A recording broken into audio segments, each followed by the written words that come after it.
Le Mali et le Burkina Faso ferment les ambassades du Danemark et de la Suède.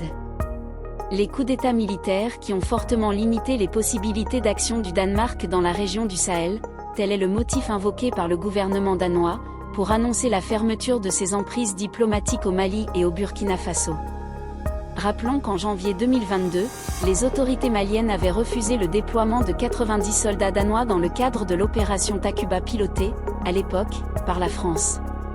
Mais cette décision intervient surtout dans un contexte géopolitique global où les relations entre les autorités maliennes et certains pays européens se sont distendues. Dans la même logique, à la demande de Bamako, la Norvège avait fermé son ambassade quelques mois après le départ de la mission des Nations Unies au Mali en 2023. Plus récemment, la Suède, en soutien à l'Ukraine et parce que le Mali est allié à la Russie, a décidé de mettre fin à son aide au développement. Conséquence. Les autorités maliennes ont exigé la fermeture de l'ambassade de Suède avant la fin 2024 et le 9 août dernier, les militaires au pouvoir au Mali ont ordonné à l'ambassadrice du pays de la Suède de quitter le territoire dans les 72 heures. Tout comme ses voisins, le Danemark se tourne donc vers des pays plus en phase avec sa politique extérieure, à savoir le Sénégal, la Tunisie et le Rwanda, notamment.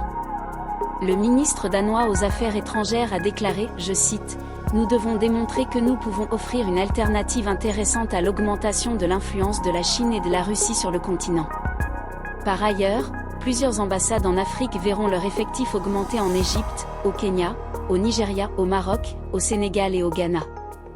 Dans sa nouvelle stratégie, le Danemark souhaite également faire venir plus d'étudiants africains, à l'exception des étudiants nigériens, maliens, burkinabés, sud-africains et algériens, dans ses universités, tout en renforçant les partenariats bilatéraux dans les domaines de la sécurité, la coopération culturelle et la migration.